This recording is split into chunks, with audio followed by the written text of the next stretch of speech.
This is my video presentation to my research title, Understanding Gender-Based Classification in Organ Transplant Evaluation. Abstract. The abstract provides an overview of entire research paper. It states that the paper focuses on focusing machine learning techniques in healthcare by exploring the organ transplant dataset to identify the transplant likelihood based on gender and other features. It notes that the use of classification, algorithm like knife-based, logistic regression, and random forest and decision trees in orange data mining software.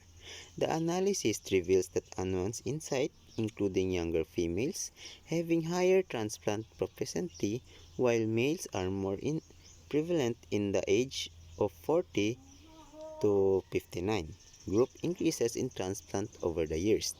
Thus, with slightly more male recipients recently, the variation in gender distribution among transplant types, comparing the algorithms, decision trees, and random forest, outperform knife-based and logistic regression, with the decision tree model exhibiting the best overall performance.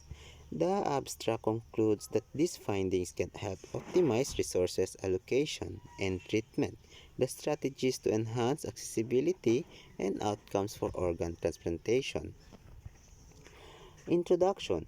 This paper focuses on using machine learning techniques like naive-based, logistic regression, random forests, and decision trees in the orange data mining software to categorize patients for organ transplant based on feature like gender.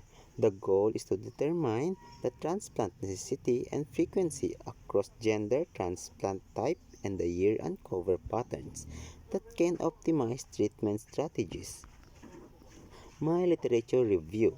The study utilized four common machine learning algorithms for classifying the organ transplant data.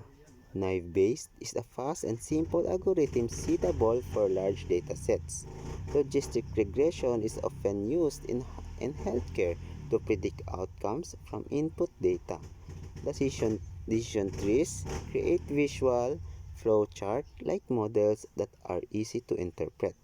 Random forest combines multiple decision trees to handle complex data and avoid overfitting.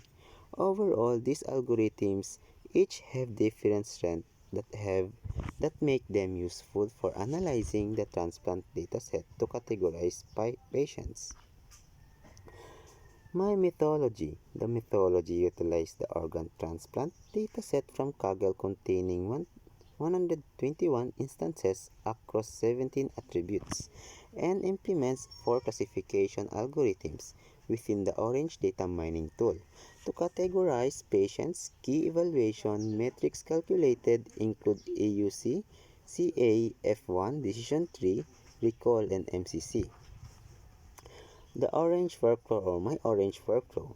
This diagram shows the key stages of implementing machine learning algorithms on the organ transplant data set using Orange. It includes data processing, model building evaluation for naive-based logistic regression, decision tree, and random forest, followed by analysis to select the best model, decision tree, and make predictions on new data. Overall, it outlines the visual workflow in Orange for the methodology. Table 1. Frequency of transplant in terms of age. This table presents the frequency of transplant by age group and gender, showing the number and percentage of females and males in each category.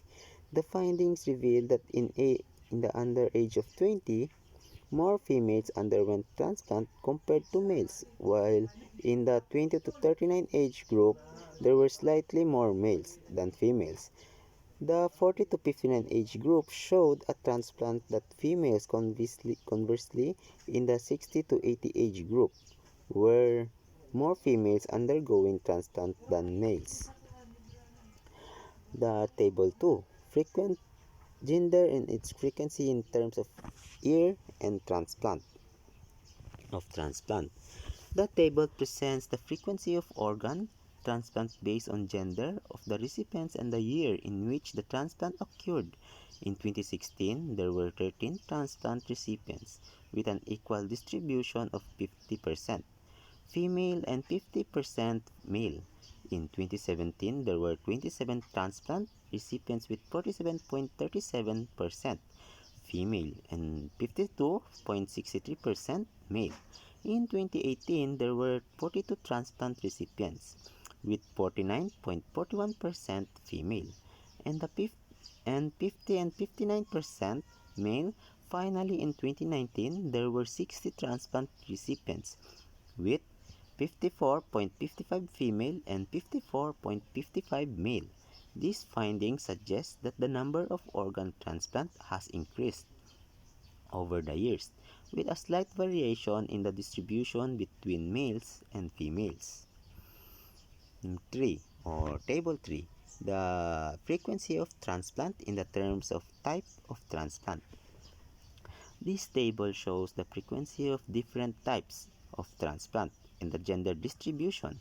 For kidney transplant, 58.82% of the patients were male and 41.18% were female.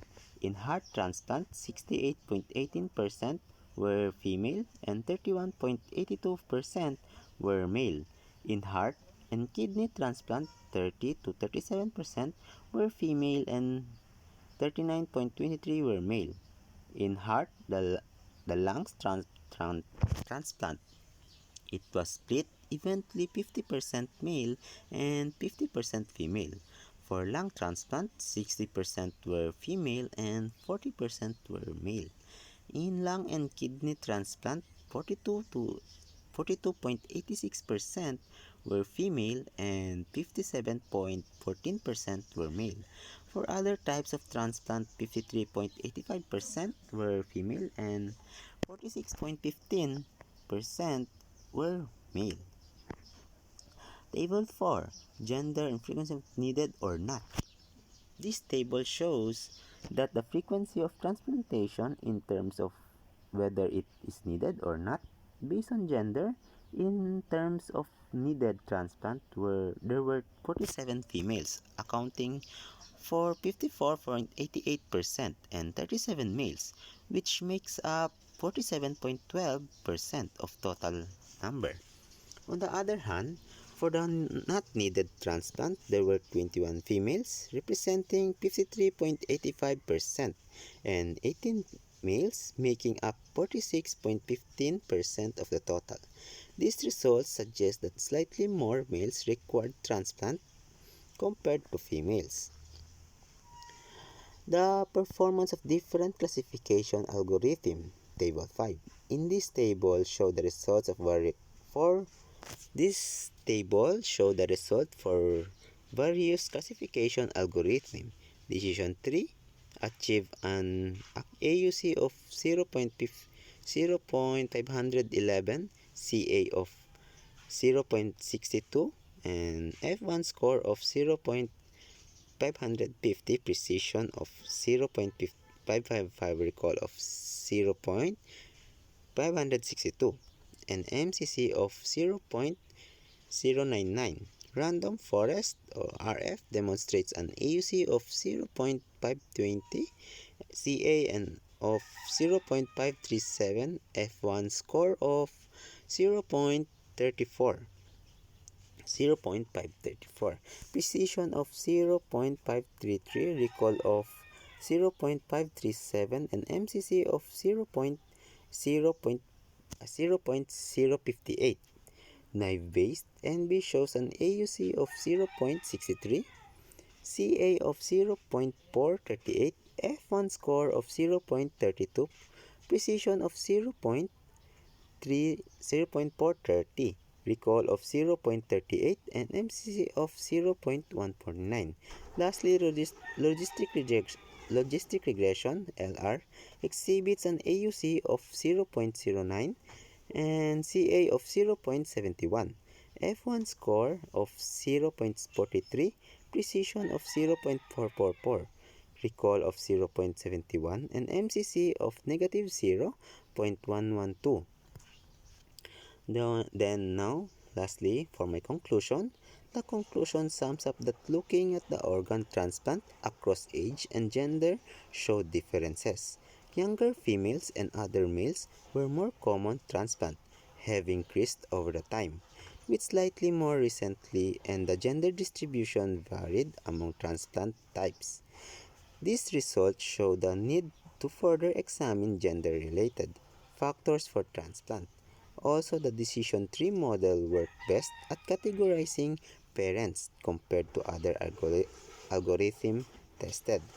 The paper concludes that using this finding to improve resource planning and treatment can make organ transplant more available and, and successful for all genders.